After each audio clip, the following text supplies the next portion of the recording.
कबूल कीजिए। मैं हूं मोहम्मद सुहेल नोमानी और आप देख रहे हैं एक नजरिया। दोस्तों, आज के इस मनी मैटर्स के एपिसोड में हम बात करेंगे भारतीय शेयर बाजारों की। आज भारतीय शेयर बाजारों में एक जबरदस्त उछाल देखा गया। दो एपिसोड थे। एक तो जो ईरान और अमेरिका का युद्ध चल रहा था, उसमें एक संघर्ष विराम किया गया है। एक दूसरा जो आज आरबीआई की पॉलिसी आनी थी, उसके बारे में भी हम बात करेंगे। तो दोस्तों, आज निफ्टी शेयर बाजारों में निफ्टी इंडेक्स जो है, निफ्टी 50 इंडेक्स जो है, वो तकरीबन 798.55 पॉइंट पर उछलकर बंद हुआ और ये तकरीबन 4% के करीब था। सेंसेक्स में तकरीबन 3000 यानी 2946 पॉइंट की उछाल देखा गया और ये तकरीबन 3.95% था।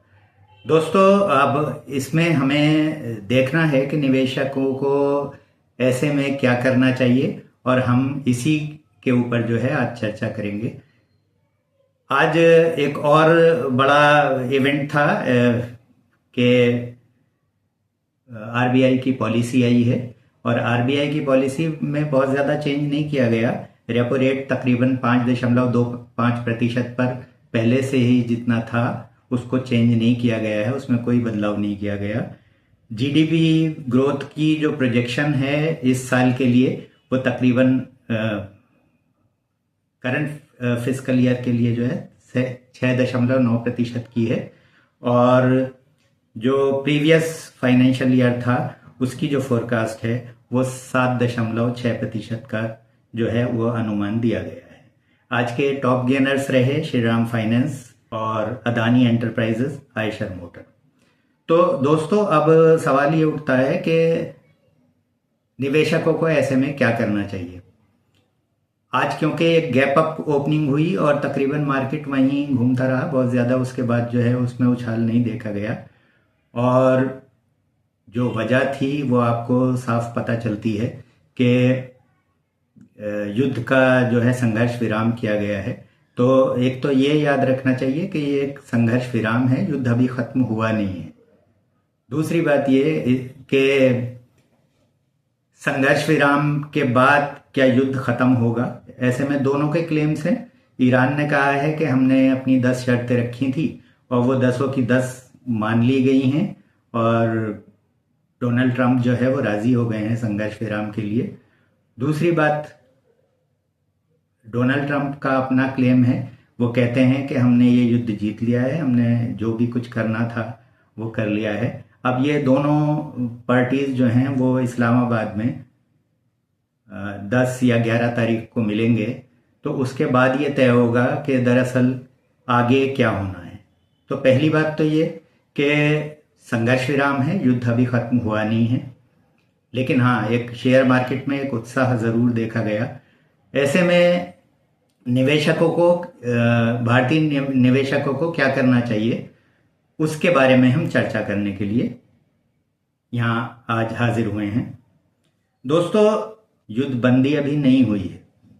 दूसरी बात यह है कि पहली बार ऐसा हुआ है कि इजराइल, जिसने युद्ध की शुरुआत की थी, सबसे पहला अटैक इजराइल ने किया था। बाद में डोनाल्ड ट्रंप ने ये क्लेम किया कि नहीं, ये दोनों की तरफ से किया गया है।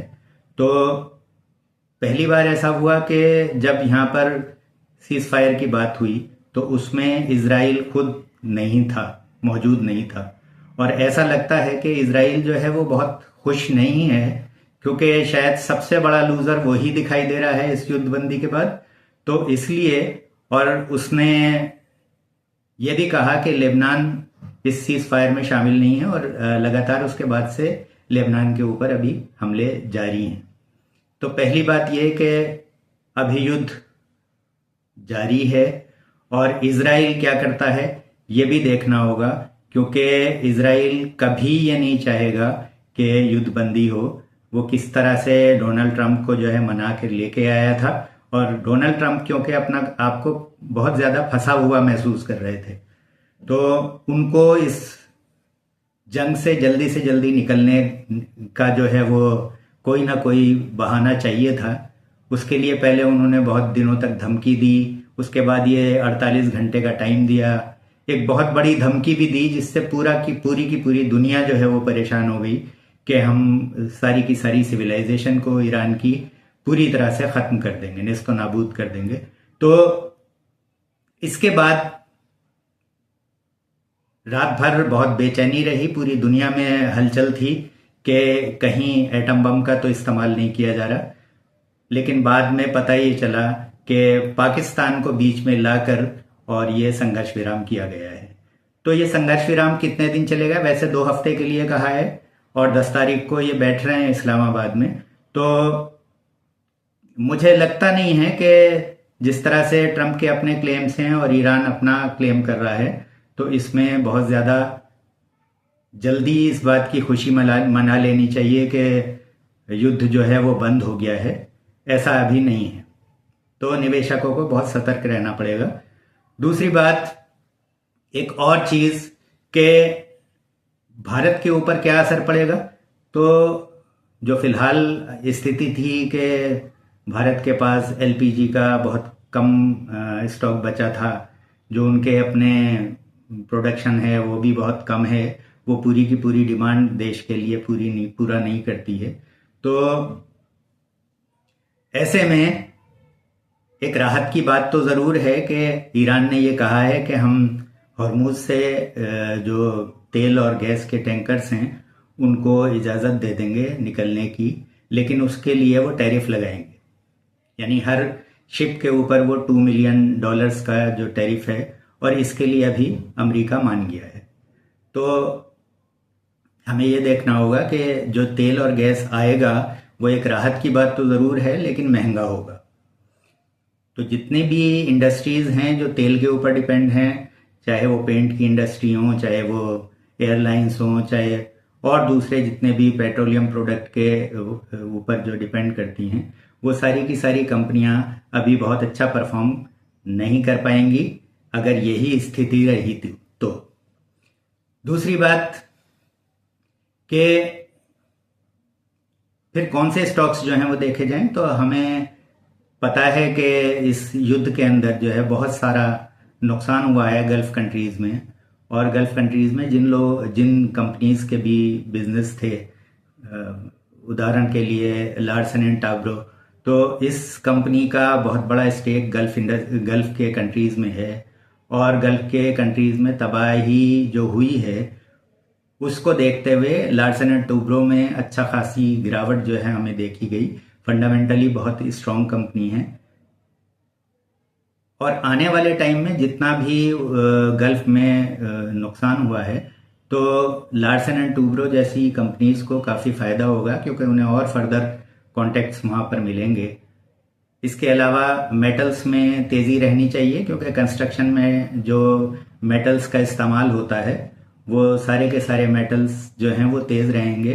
स्टील इंडस्ट्री जो है वो आगे अच्छा परफॉर्म करेगी, क्योंकि स्टील की बहुत ज़्यादा ज़रूरत होगी। जो भी इंफ्रास्ट्रक्चर ख़त्म हुआ है उसको दोबारा रीबिल्ड करने में। एक और बात कि बहरीन का जो सबसे बड़ी कंपनी थी जो एल्युमिनियम बनाती थी, उसको इन्होंने तबाह कर दिया है। तो अभी उसका दोबारा से चालू होना, पूरी तरह से काम करना जो है उसमें बहुत टाइम लगेगा। तो ऐसी कंपनियां जो एल्युमिनियम का उत्पादन करती हैं, जैसे नेशनल एल्युमिनियम और हिंडाल्को, इन कंपनीज को भी फ़ायदा मिलेगा।